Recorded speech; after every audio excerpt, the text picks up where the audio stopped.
6. What's up? What's up, Fred? What's up, man? How you What's feel? up, How you Brian? feel? How you doing, brother?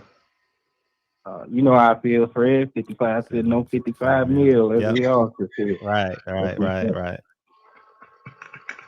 Big Brian, the crucifixion Custer. You got a video coming up, man. I appreciate it. I appreciate it, my brother. Right. Oh, that wasn't your ring name when you was doing your combat as an amateur. No, not the crucifix. Nah, man. He went to Hampton, man. He spent his Labor Days at Virginia Beach, man. You were talking about, man. He was counting the starfish, man. The jellyfish. You know, they come on shore. He's yeah. You know what I mean? Yeah. Yeah, bro. I was getting it in at HU, bro. Yeah, HU. That was good times. I know. Okay. Fred kind of like asked the question about the 135 division, like who you like.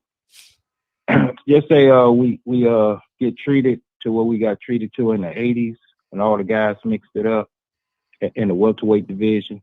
Say they repeat that in the 135. Who you see, coming out when all the smoke is cleared as the top dog? Yeah, I think it. I mean, it is really competitive. It is a great division, and you. It's almost like for Gervonta, where are you going to compete? Are you going to compete at both at 130 and 135, or are you going to concentrate at 135? Because I think for Teofimo, who we just talked to, and we'll probably drop his the week after we do Deontay's, he just said if he doesn't get one of those guys, whether it's Ryan or whether it's Gervonta, then he would probably just go up to 140 and just leave 135 altogether. Because as he pointed out, he said, look, I just want legacy. I want big fights. That's why I fought Lomachenko. No one else. And he even talked about how he took a pay cut to fight Lomachenko. He just wanted to fight to show everybody, I can beat this guy. I don't know why everybody's so scared of this guy. And so he said, hey, look, I know Mayweather has said if I fight Gervonta, he's the A side. Well, I got the belts. And I'm willing to talk about money. I don't even care if we have to split the money or what have you. But respect me because I have the belts. I will be the A side guy. I just want the fights. Right. We'll see if that kind of plays out because, as you know, money rules everything, and we'll see how that plays out. But he's a kid I do like because he wants to fight them all. I mean, he wants Garcia, he wants Tank. He is like, I want all of these guys. Let's do it, and then I want to move up to 140. But he said if they want to keep playing around, then I guess. Top Rank has promised him, I think it's the Josh Taylor Ramirez, I think, winner. And so he said, I'll just go do that then. I'll just go do that if they're going to play around. So I just think there's so many great fights at that. And I just hope that we can get all those guys together. But I know it's going to be a tough task, man, because you got Golden Boy, you got Top Rank, you got PBC, and, them cats. None of these cats like to play well in the sandbox together. Mm-hmm. Yeah. But you still alluded to the question, if it all came into fruition, who would you see as being the top dog? Yeah, I think, for me, I think to me the two best fighters right now is probably Gervonta and Teofimo right now. I mean, those two cats can fight. So to me, I just think they're too powerful because they're both big 135 pounders. You know what I mean? So and powerful. And I think that's the thing, that's the equalizer, even if, let's say Gary Russell came up there and Gary can fight, Gary can move, but if he gets tagged by one of those guys, that could be the equalizer in a fight like that. Yeah, no, just being fair to me, answering the question myself, yeah, I see Tank. If they all mix it up together, I see Tank coming out as king of the hill. A focused Tank. A dedicated tank. Yeah. A disciplined tank. Yep. I see him coming out. But enjoy the birthday coming up. That's the Earl Spence fight weekend. You made any plans, or you keeping that reserved for yourself? Not really. I mean, I'll probably be working. Unfortunately, I won't be working that fight. But because I have college football that weekend, so I'll probably be doing that. But it's a big one too for me, Fred, too, because I think I hit the big 5-0. Wow. Yeah. Happy birthday. It's coming. Yeah, man. So But unfortunately, I'll probably be working, doing college football. But I'm really looking forward to it, man, because that whenever Errol is fighting, I'm there. I want to be there, but I'll definitely be watching. Right. Well, enjoy your birthday. The Big 5-0, that is something special. It was definitely special for myself. Absolutely. Are you through with the Big 3? It's funny you said that because I had a conversation not only with Ice Cube. I've been on long enough for it. Always get on me about being on too long. So I'm gonna get off the phone and let you answer it and just listen to the back. All right. No. It's a good question. I had a look, dude. Answer your back door. All right. Your house back door. All right, salute, man. Joke ran too long. Had a conversation with LL Cool J and Ice Cube about it, and they are still adamant that they want to put on Big 3 next year in 2021. The NBA has now laid out their schedule, and so the NBA has basically said that the finals will be done very beginning of July, and so the Big 3 wants to start in June. And they said their plan, because they assume by June of next year we'll be past this pandemic and that we would have fans in arenas, and that's their big draw. So that's their plan, to have it in June of next year. How's interviewing Broner? How's that? I like Adrian. And I tell people this all the time. I think Adrian is a guy. And it is, I think, he always puts on his social media hashtag adjusting to fame. And he is, I think he doesn't realize that he's Adrian Broner, and that Adrian has looked at Floyd and has done a good job taking that Floyd Mayweather model and then tweaking it for himself to build this persona. Now, I think what has happened is that it has gotten so big now, he doesn't know when to turn it off and just be Adrian. And I think that's probably where he is in life. And that's the reason why he does some of the things that he does. Because, when I had him on the show and I asked him, I said, whether it is Errol, whether it is Gervonta, they've all said the guy they go to for counsel is Adrian Broner. And that Adrian Broner gives him the best advice. He's the best. You said you will be surprised at the kind of advice Adrian gives you. So I said, Adrian, why don't you listen to your own advice? And he just shook his head and said, "You're right." Because I am, and as he, how only Adrian could say, "Because I'm a nigga." That's basically what he says in the episode. Yeah. Mike Weary the Great says, where do Haney fit at 135? I think Haney's in there. I mean, Haney is a excellent fighter. I think I think most people will say that Haney is probably one of the best boxers out of all those guys, but don't know if he has the power to beat the Tank, or let's say a Teofimo, that type of fighter. Right. You got a Champion Heart coming in. What's up, champ? What's up, my brother? What's going on, bro? All right, Brian Custer, how you doing, brother? I'm great, man. Feeling good. All right. I'm glad you came back to the barbershop, man. I didn't get a chance to holler at you, last time you was here. Yeah. So I definitely appreciate you coming back, brother. My man. Before I go into the questions that I got for you, what style did you practice? I am ITF Taekwondo. So we use the hands and feet. WTF is more of the Olympic. It was just the feet. Right. So I'm ITF. ITF. Okay. That's what's up. That's cool. That's cool. Yep. Okay. Did that. Is that the only style, or did you? I know you were saying that you admired Bruce Lee, and one of Bruce Lee's philosophy is to add other styles, exactly. More or less and blend styles. Absolutely. So is that the only style that you studied, or you didn't blend any style? Yeah, for me, I liked the reason why I liked ITF was only for the simple fact that again, WTF was more kicking, just kicking and kicking and kicking, and so for me, ITF was good because you could use your hands. So a lot of times when we spar, it could be a boxing match. You didn't even have to kick if you didn't want to kick. You could just use your hands. And then plus when we also when we practice, you know, a lot of times we learn jujitsu, and it is getting on the floor, learning how to sprawl, learning how to take people down, you know, all that kind of stuff. So that's why I love the ITF style. For me, it fit more because it was a little blend of a lot of things. And you know, listen, whatever style you into, you feel like it's the best. So for me, ITF was the best because it was a little bit of everything. You know what I mean? Yeah, most definitely, most definitely. Were you the test that you were referring to? Were you talking about the prostrate exam? Yep. Yes. Exactly. Okay. Yes. Okay. I thought so. I just wanted to clarify that. Absolutely. Yeah, you're definitely right. And prostrate is an issue predominantly with Black men, so we definitely need to have that test done.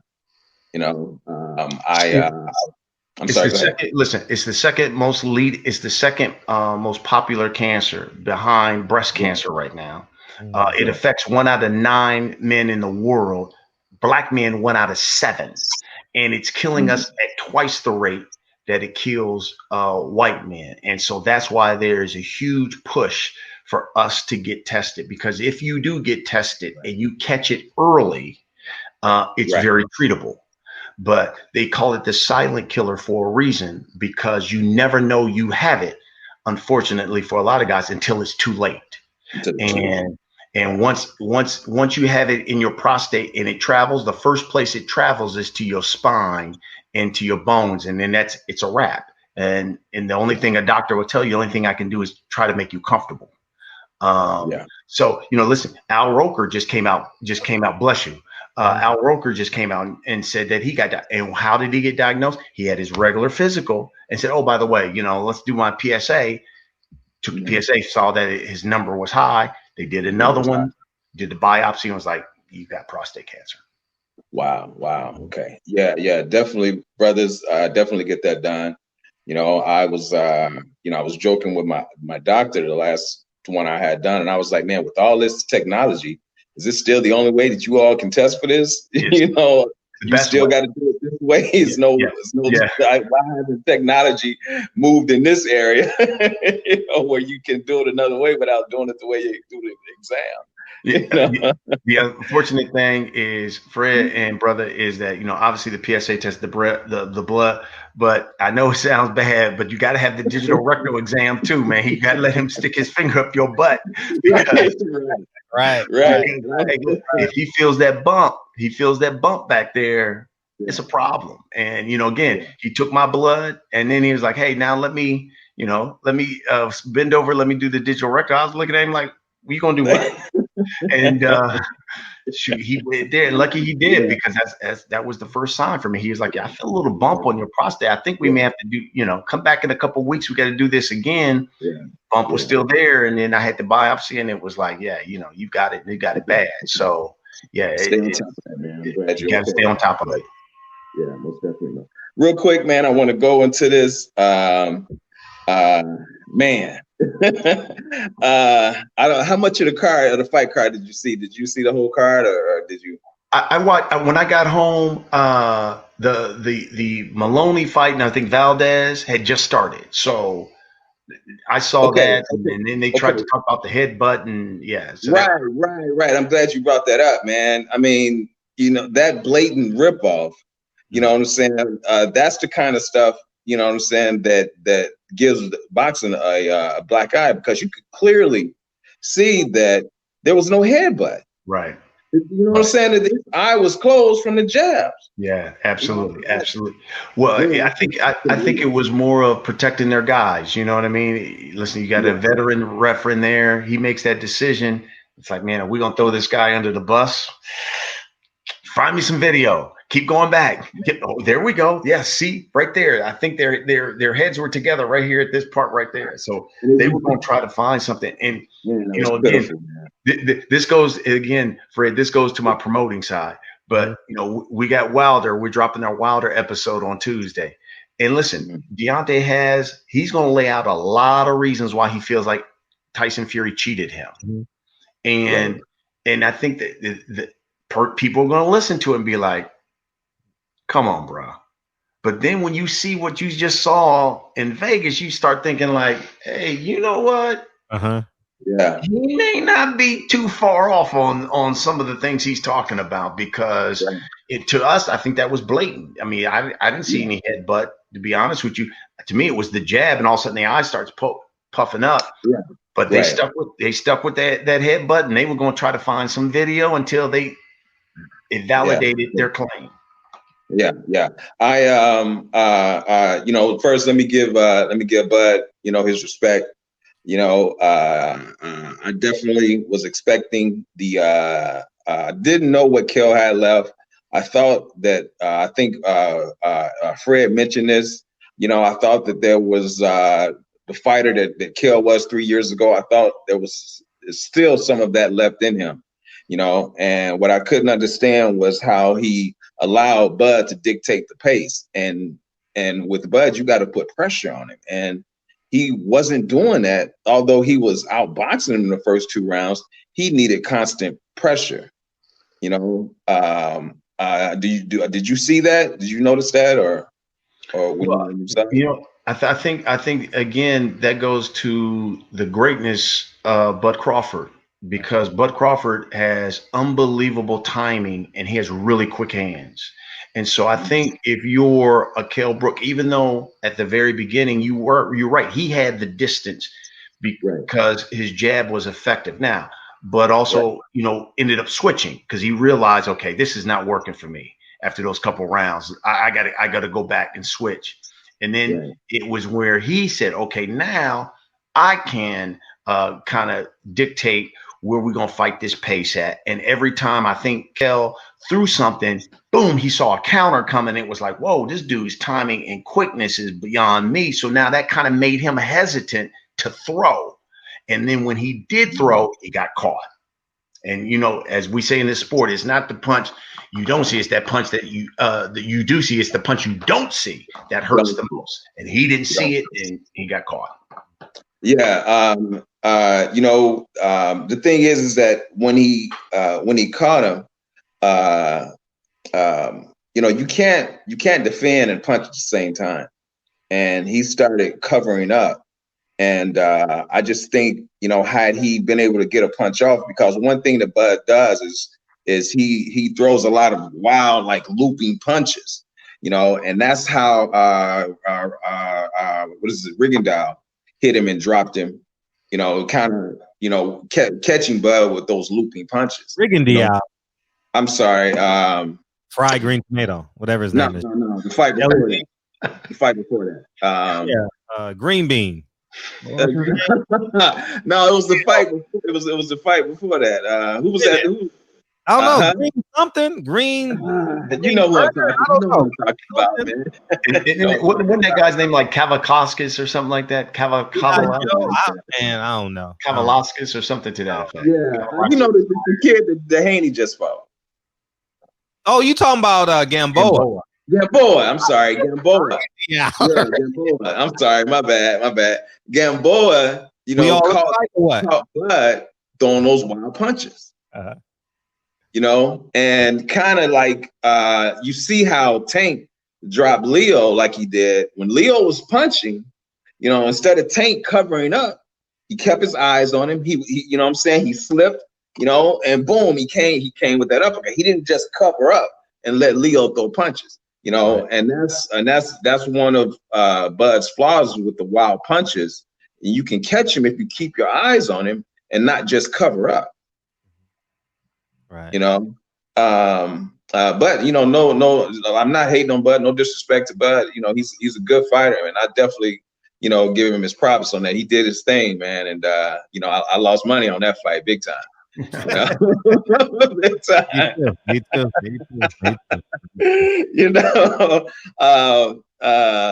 Man, I think YouTube is hating on you, man. I'm not getting any alerts, Brian, on your show, man. I'm not getting any alerts, and I know I subscribe to your channel.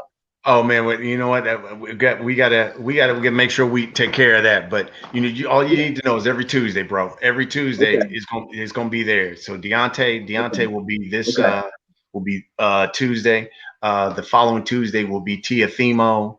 And by the way, Fred, I got a call from Sean Porter. He wants to come on because yeah, bro. Yeah. Oh, that'll be good. That'll be good. That'll be good. We talked to him about Errol Spence. You know, he had made the comment that he thought that Derrick James was overrated as a trainer because he said, you know, Errol and Jamel would be champions even without Derrick James. They're that skilled of a fighter. And so Derrick, you know, I asked him about that, and Derrick said, "Well, okay, I've never said that these guys wouldn't be great if I wasn't their trainer." He said, "But my motto is number one never talks to number two, talks about number two." And he said, and furthermore, every title that Sean Porter's had, we've taken it. He had the IBF title. He said Kell Brook had that, took it from him. We took it from Kell Brook. Yeah. He had the WBC title. We wouldn't took it directly from Sean Porter. So number one never talks about number two. I don't even know what number Sean Porter is, but I'm not going to talk about it. So I guess he got a lot of flack about it. So he ended up calling me saying, "Yo, I got to come on. I want to explain myself." I said, That's what's up. I got it. Let's do it. Two more questions before I go, man. Just two more, man. Just two more. We got like 5 more minutes with this guy. Man. What do you think? What do you think about Shakira Stevenson? Love him. Had him on too, man. He's another. Look, he is one of those guys, confident, and he wants it now. He's that now generation. He ain't trying to build me up or whatever. He want all these cats now. He want Jamel Herring now. He wants all of these cats and wants to fight them all now. So I really like that young kid. Very confident young man. He can fight. Listen, we all know he can fight, and he wants to. He's another one of them at 130 that wants to fight all of those guys. Look, he even wants to fight Tank. He was like, "Look, I done sparred him before. I know he had problems making 130. I know what he does." Confident. I like him. Like him a lot. Dig that. Did you see that boy? What do you know? Chaos Williams, MMA. Did you see that fight? I'm not the biggest MMA guy. I'll admit to you. Okay. I rarely watch MMA unless like the big names are fighting. Right. Other than that, I rarely watch it. Okay, you gotta see if you can catch the highlights of that, man. Chaos Williams, he's fighting his brother from Ghana, and man, this right hand that he drops on him, it stretches him out. Man, wow. it's a classic highlight knockout. Okay, yeah, I'll check it out. Man. Yeah. All right. I'm out, man. Thanks for coming back. Jesus. Man, all right. Man, you took your shoes off in my living room, the ugly ass toes. Man, what the hell you doing, man? Hey, Teddy Fresh want to know what you think of Fury versus Wilder situation. Yeah, listen, Deontay will talk about it. He wants his whole argument was you were a guy who was thinking about killing himself, thinking about killing yourself. And you were a guy that I said, get yourself together and I'll give you a shot. And I gave him a shot. All of a sudden we get this draw, which I thought I should have won. And so I said, okay, I'm going to be a man. I'm going to look you now. I'm going to give you a rematch. Right. And so here we go. We get the rematch. Now he feels as if he was cheated. And he said, so you know what? Up to your obligation. Give me my rematch. That's what was in the contract. And so, we talked about, did he let the contract clause expire? He said, no. He said he was ready in September. It was them who said, well, we can't do it at the initial date because we want fans. Last time we had 17 million at people who came in from the gate, and we kind of want that. So let's kind of wait and see if we can push it off. He goes, and then all of a sudden the expiration date has passed. And then they tried to act like, well, it was on me. And we were like, nah, it was y'all. We've been ready. And now I think Fury was initially going to fight in December, and now he just said today that he's not coming back until 2021. Yeah, he said that. Yeah, and Deontay tells us in the episode that he's going to fight in January, and said that I guess Dillian White is a guy he's looking at. If he's going to fight somebody with height, it would be the guy Helenius. Yeah, he said that he would fight, but Ruiz is another guy he wants to fight as well. He said he's not going to wait on him, but he does want that rematch to happen. So we'll see. It really is a mess, man, between those two. Right. Deacon 305. That was a great teaser. Tuesday, What time you dropping on Tuesday? I'll be honest with you, man, because we gotten so much, people been asking me about it so much. I told my guy, I know we usually drop it like midnight-ish Eastern. I think he's going to drop it like, I want to say, he said he'll do it before, like, I want to say it's like 9 or 10 o'clock Eastern, which is, I don't know, what is that, like 7 Pacific? Yeah. He said he's going to do it before he goes to bed on Monday night. So he said he'll do it like 10 o'clock Eastern. Facts. Deacon 305. You got about 10 minutes, B? You got 10 minutes left in you? Okay, good. I've never been talked into this test before listening to you, Brian. I think I'm going to make an appointment. I just got to stay prayed up. That's great, man. I like to hear that, man. It is, and people think, well, do I need to have a history of cancer? No, you don't, because I didn't have a history of cancer. And I got struck down with it. So if you're Black, you 40 years old or older, get the PSA test when you go get your physical done. Yeah. Or, I mean, he's a Bible thumper, so he can just, pray 8 times a day. That might heal anything. You know what I mean? I saw what is he giving you $20 to the show too? I saw that. Yeah. He's an, man, we love each other in here, man. We come in here every night. Yeah, he donates to the show and all that. Get out of here. They donate to the show? Yeah, that's what it is. That they donate to the show. Yeah. So you got to start going live, man. You got to start doing interviews live. Oh, wow. Live to get the engagement. It's all about engagement. Today, Brian, I met up with 3 other people in the chat right now. Producer Patty. She does a great job at securing all my guests and all that. Fantastic. DB, who closes the show, and JJ, who is the most honest, surly, articulate guy in the chat. One of the most, he always cracking jokes and shit. And we all hung out today. He had a pop-up shop. We all pulled up on him today, and I spent 13 cents. I got a 2-for-1 statue for 13 cents, and it worked out, man. Like, it was a good time. So yeah. So we building community, man. We over here building community, man. Man, I need to be better at that, because we put the website together, and we put that in, and they even said that. He said, like, yo, Brian, you need to put this on here where people can support the show. Because, as you know, when you start this, I'm paying for the marketing, paying for this, paying for that, blah, blah, blah, blah, blah. And they were like, yeah, you had to put that on there where people can support the show. And I was like, yeah, is people really going to, support? I don't think people will. He was like, nah, put it on there. People will support the show. People will support the show. I was like, wow, that's great, man. That's what it's all about. Yeah. People enjoy supporting where they're being edified. Yeah. You know what I mean? Like, they see the work I put in. They know I spend $1,000 to $2,000 every time I travel to a fight and stuff like that. And the countless interviews, staying up to 3 o'clock in the morning, wait for somebody to come out the elevator. Hey, so what I mean? So yeah, they genuinely respect this, man. And that's fantastic, man. Yeah, that's fantastic, man. That's beautiful, man. That's beautiful. Mm-hmm. And we got this guy. How y'all doing? My man, that's some pipes his brother got, man.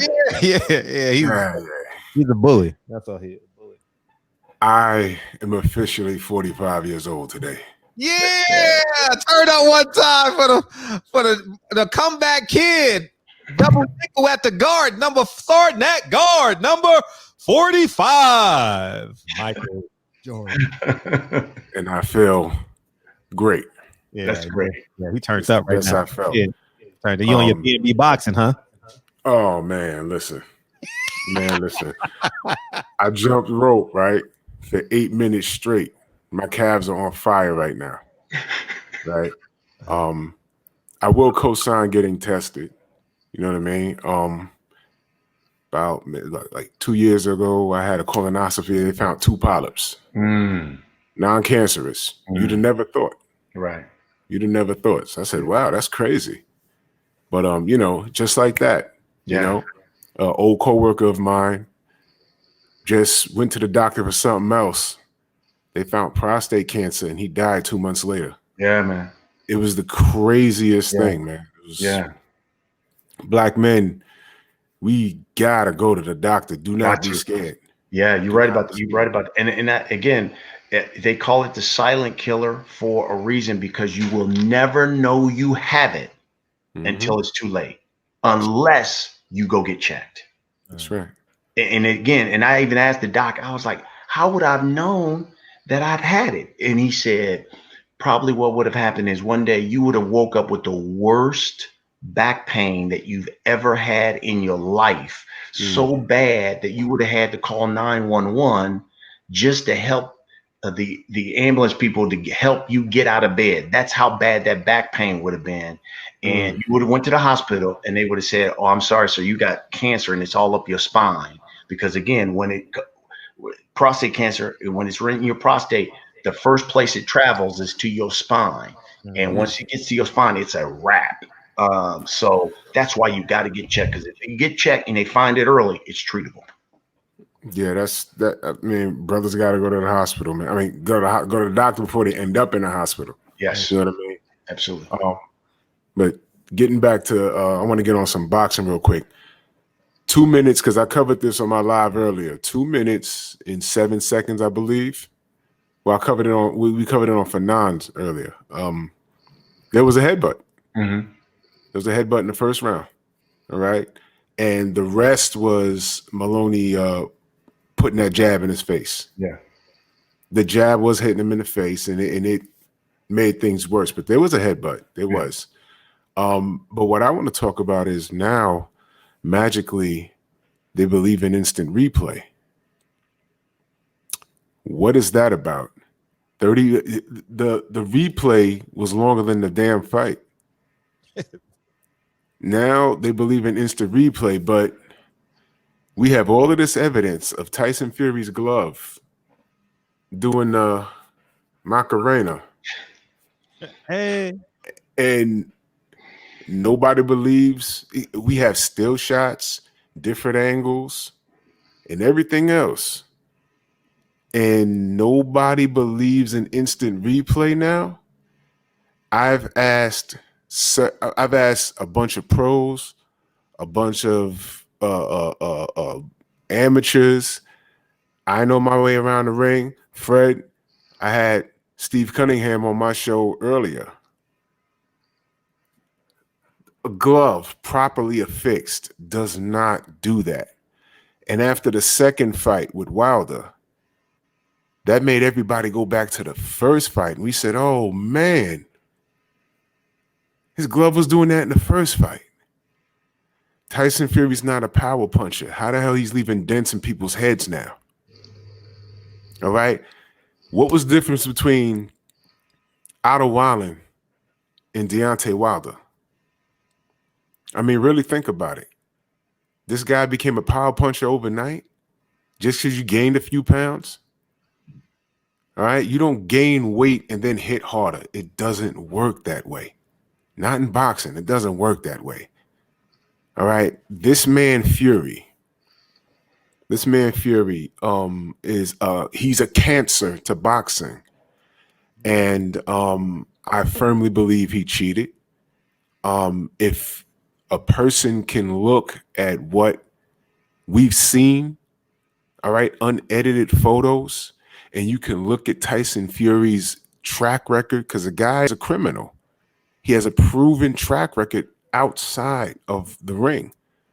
He popped dirty after he fought Vladimir Klitschko and was suspended for 2 years. Don't believe that when he came to America, they had us believe that this guy left the sport of boxing due to depression, and that's why he was gone. The truth is, he was suspended for 2 years for drug use. And he had a drug user named Ricky Hatton in his corner who recently did an interview and said that Tyson Fury doesn't like his gloves, his hands all the way in the gloves. He said, pull me glove up. Pull me glove up. He said it. So I'm not going to go down the list of things that Tyson Fury has done. Drug use, suspensions, popping dirty, getting his license suspended in the UK. All right. Lying about it and saying that he popped dirty from eating meat from an uncastrated boar.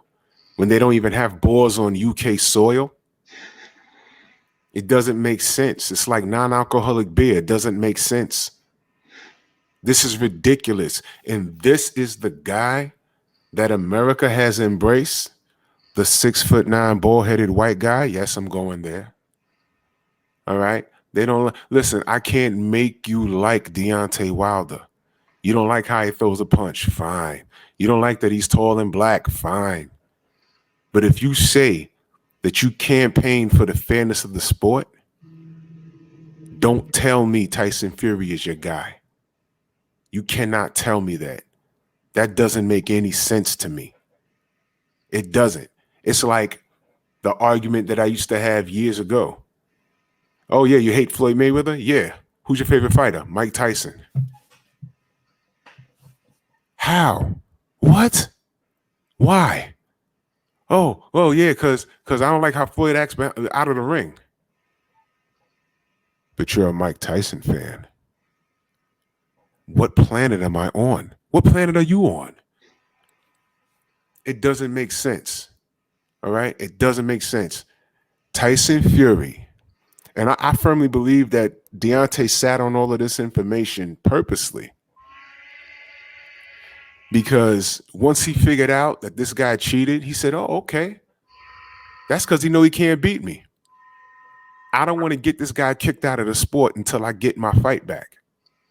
I honestly think he wants to kick this guy's ass. Not honestly think. I know he wants to kick his ass. But now, this guy's ducking this third fight. There's no way around it. There's no way around it. He's ducking the third fight.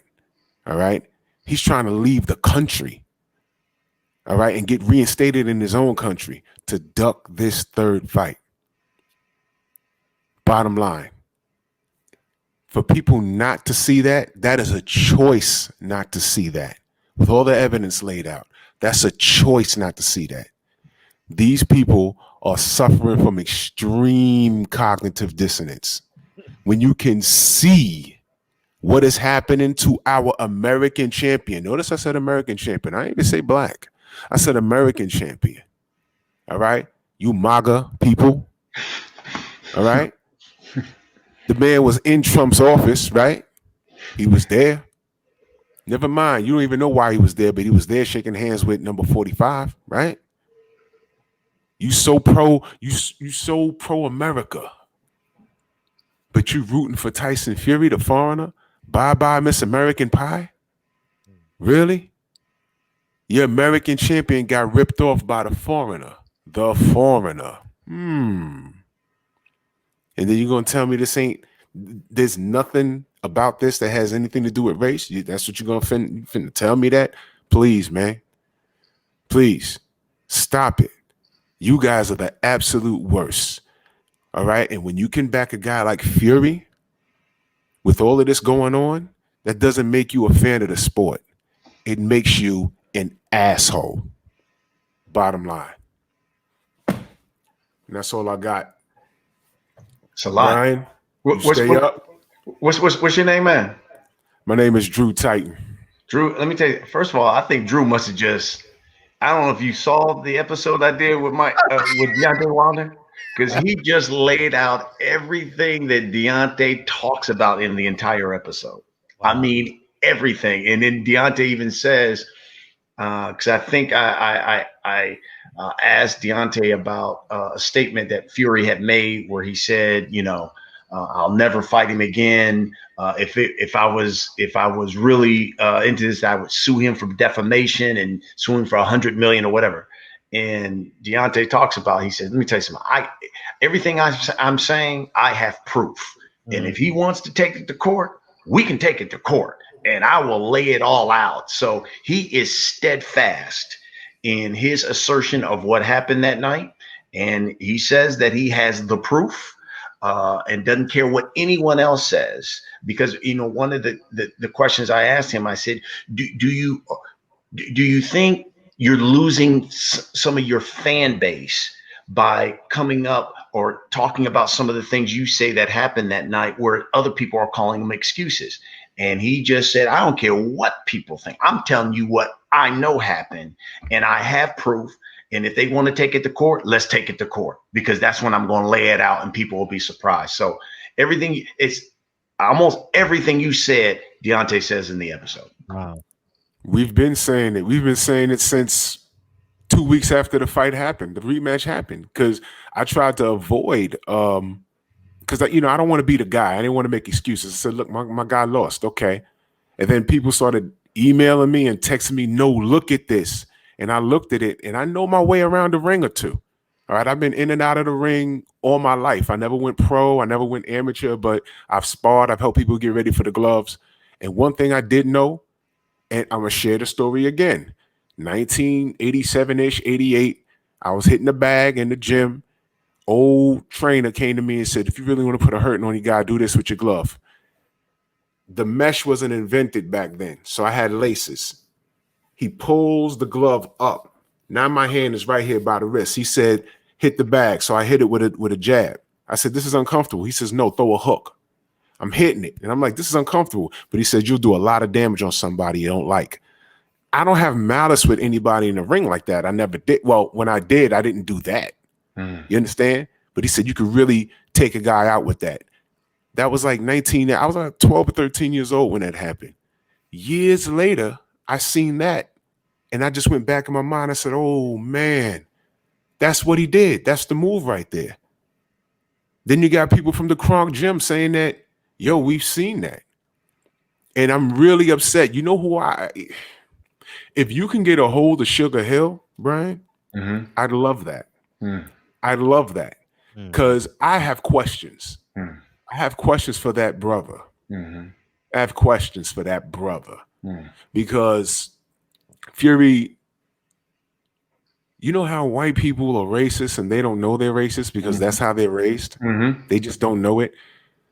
Fury is a cheater, but it's so second nature to him that a lot of the things that he doesn't even acknowledge it as cheating. It's just a normal way of life for him. Listen to what he says. He told Wilder, why can't he be like AJ in his loss? Well, if you go back and look at the AJ fight, Ruiz won. AJ had similar symptoms that Wilder had. And I firmly believe that that AJ was poisoned, because I know somebody that did security at the Garden, and I was getting texts and calls all night talking about what's wrong with your man walking around the hallway with no shoes on. I said, what are you talking about? AJ. Eddie Hearn walking around in the back of the Garden talking about, I don't know, holding his head like on the phone. I don't know. AJ got poisoned. I don't care what anyone says. He's in the middle, in between. I forget what round it is, but they put the mic over his corner. He says, why do I feel this way? And looking back, now, don't get me wrong, I'm not an AJ guy. His fans get on my nerves, and he was getting on my nerves. So I laughed when he lost. But when I looked at the fight, I looked at that fight several times. I said, you know what? He didn't look right. It was deeper than Styles. He didn't look right.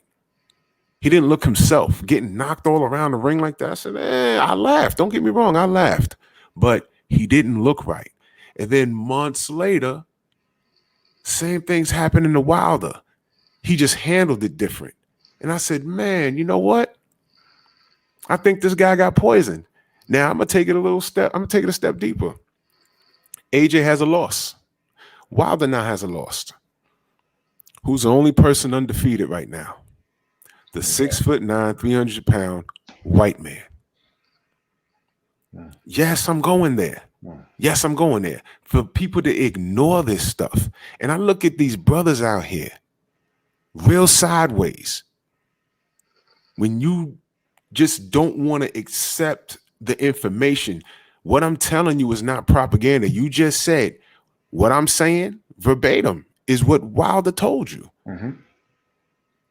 I don't talk to the brother on a regular. I just followed the bouncing ball.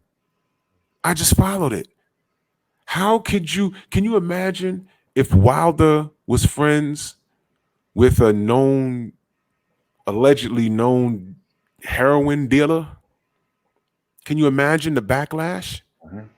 They got to lie on this man for him to make news. They hate this man so much that when Marcellus takes a L in the ring, they start hitting up Deontay like he took a L.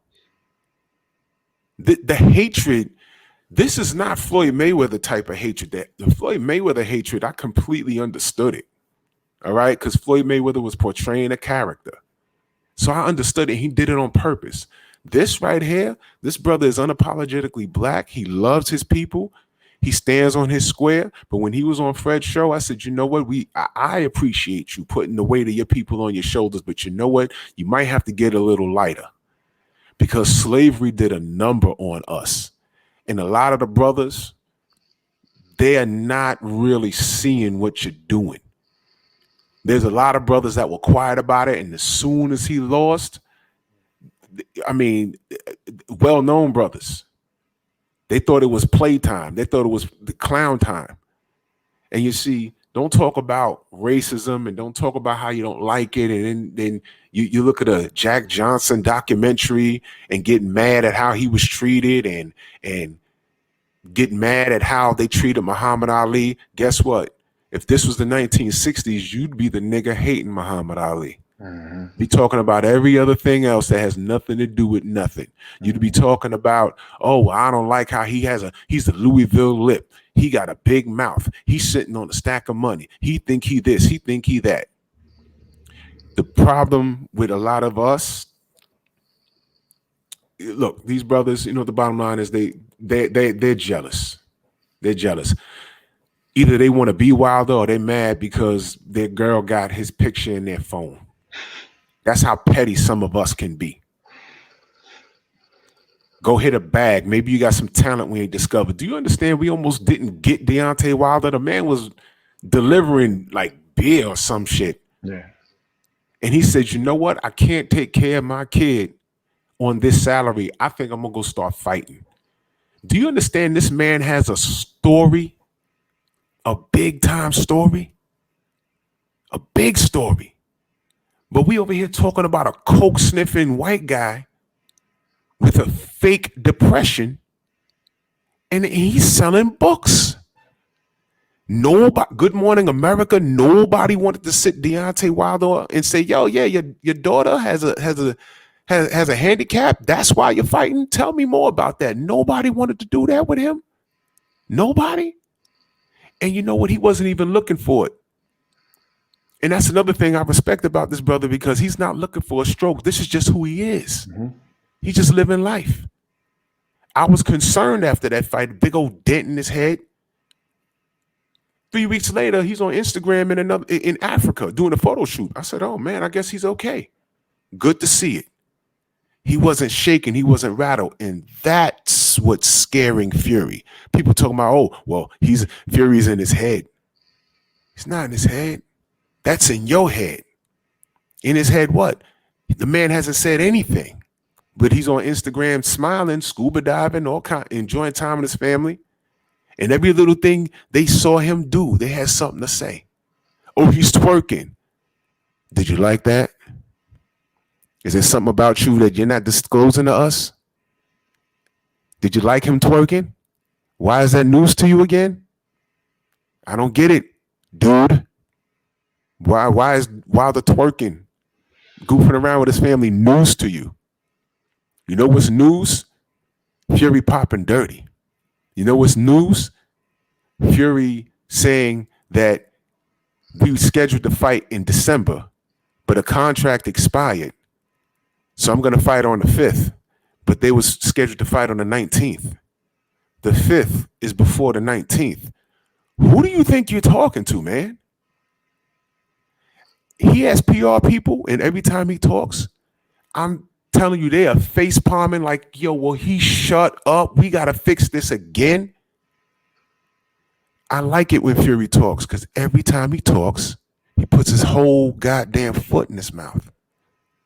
And you ain't got to tell me nothing, man. I can see I don't even need my third eye open. Just talk, man. He's falling on all kinds of swords. He's falling on all kinds of swords, man. And he don't want that ass whooping. Because I'm telling you right now, he ain't fighting until 2021. Wilder's gonna, you mess around, Fury might be that body. When that bell rings, remember how he just ran to the middle of the ring and he was aggressive in the rematch? Watch him be on his bike like he was in the first fight. The bell's gonna ring. He's gonna walk like 2 feet from the corner and start fainting and going on the back foot. Fainting, sticking out his tongue, and y'all dumbass is gonna give him the round. Y'all don't even know how to score a fight, idiots. Dummies. But that's okay, because you know what's gonna happen around round 6? That hand's gonna land. That right hand always lands. I don't care how ugly you say his style is, all right? Because I don't understand you fools. I don't like Floyd Mayweather.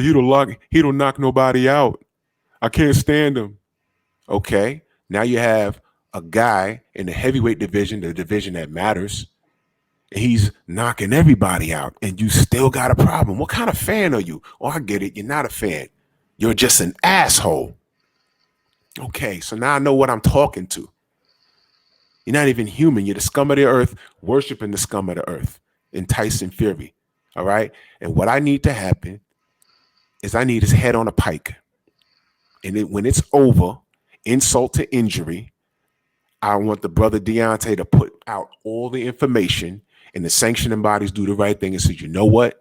He can box, but he's going to have to do it on Mars because he's not doing it here anymore. He's not doing it in Argentina, Mexico, America, Canada, the UK, nowhere. Australia, nowhere. Go book a fight with Marvin the Martian and Looney Tunes or somewhere on another planet because you're not fighting here no more, you bastard. The man tried to commit murder, and that's what grinds my gears. Look at the fight. He has Wilder's head down, and he's hit him in the side of his head with a goddamn egg weight. That's my belief. You can't make me think anything else. The man's not a power puncher. And how does it feel knowing that you had egg weights in your glove and you still and had him drugged up and you still couldn't get the man out of there? How does it feel? That's what scares him. And that's why he's trying to get out this damn fight. And that's my time, brother. Pleasure talking to you, Brian. Yeah, you too, man. Right? One love. All right, now. I'm out of here. You're good. One. Is DB in the chat? We're going to get Brian out of here, man. So every Tuesday, 9 p.m. Eastern Standard Time. Yep. We'll rock out. So you got Deontay this week, Teofimo next week. Who you got the week after? Sean Porter? Yeah, we're gonna interview Sean Porter. My man said he needs to come on to clear his name. So yeah. Hey, it's if you mention Jamel Charlo, Derek James, or Earl Spence, oh my God, he just flips his shit. He just flips his pie, man. He just turns into Shaw. I don't know, man. He just we got is DB here? So we got one more guy, Beeman. Is that okay? Yeah, sure. Okay, sure. good. Thank you. One more guy. What's up, BNB? Nigga sleep. The nigga sleep, dog.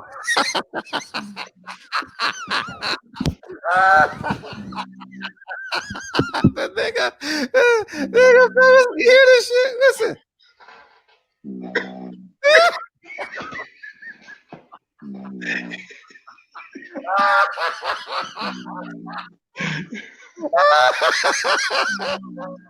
You can't make this shit up.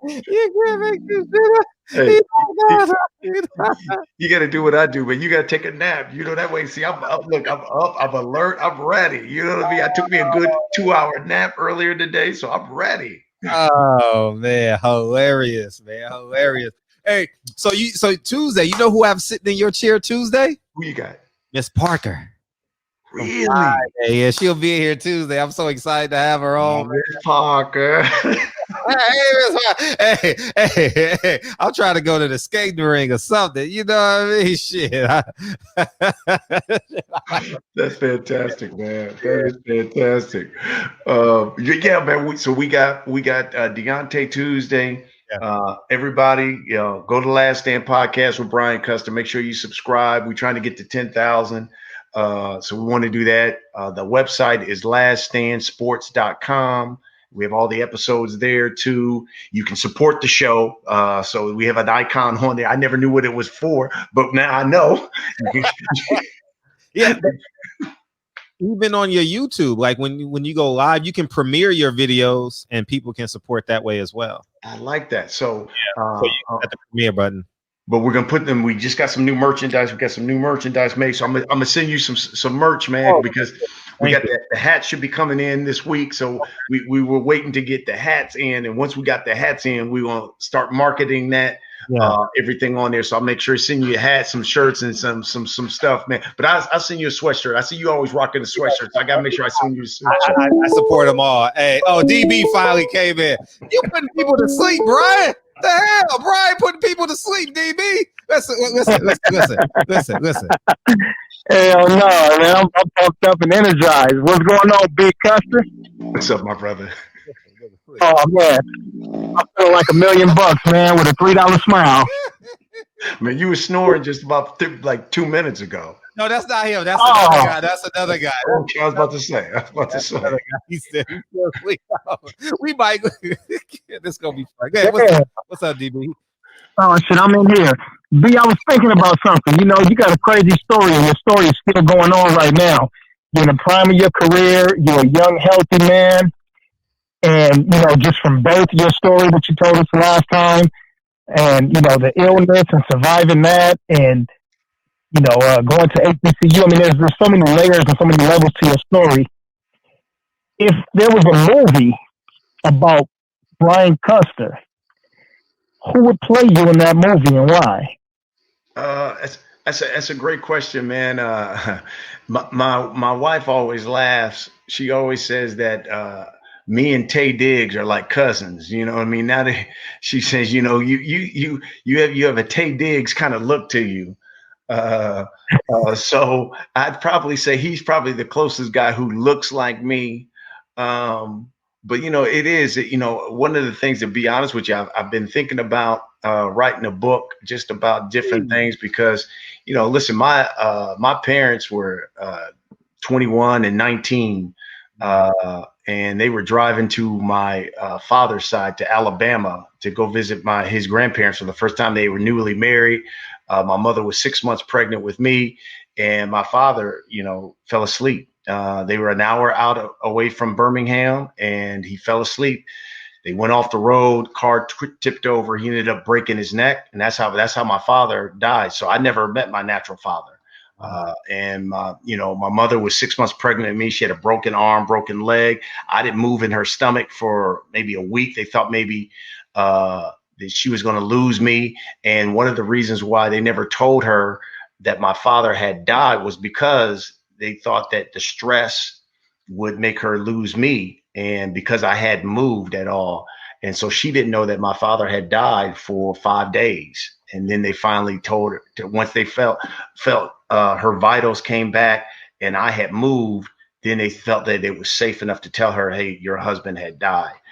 So it's my story it's a different one. I've always felt like I'm a survivor. Well, showtime. Yeah. Steven. Hey, yo, Steven. Really? Steven. Yeah. No, but we need you right now. Yeah, I'm about to give him a call, man. Tell Steven I still got love for him, even though I disagree with him on the party stuff, man. You know, I'll give him a call. Yeah, I spoke to him a couple of months. Yeah.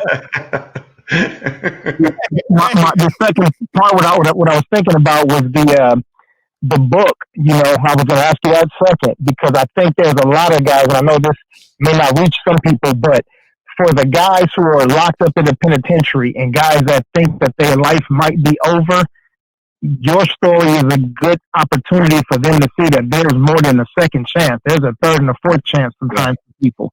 So I think the book would be a phenomenal opportunity for some of our brothers, man. So I think you should really, really try to make that happen. Absolutely. You know, and I've been, you know, sometimes when I'm on the road, I kind of write down some stuff and I save it to my computer about different things that have happened to me in my career.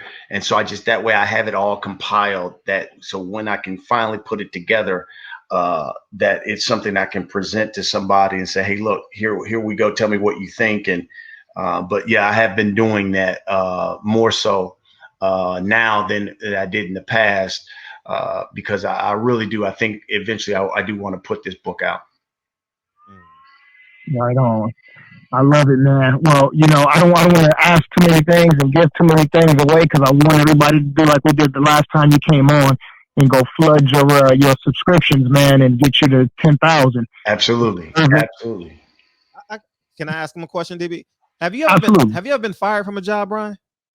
No, I haven't been fired. When I was in Dallas, everyone, I'm from Columbus, Ohio, and so my television career started in Ohio. I've always loved Dallas. It's like my second home.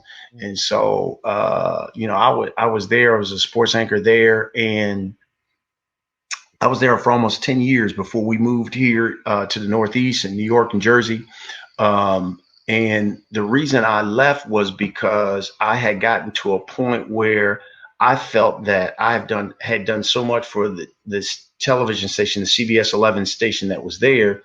And the general manager felt like, nah, I can always find somebody like you. And he even said that to me. This guy named Steve Malden he came from Miami. He was probably one of the worst pieces of shit I've ever met in television. But I never forget the day I was in his office and we were negotiating and he didn't want to talk to my agent. He wanted to talk to me. And he said, listen, I'll be honest with you, Brian, sure, you're popular here, but I can find somebody who looks just like you.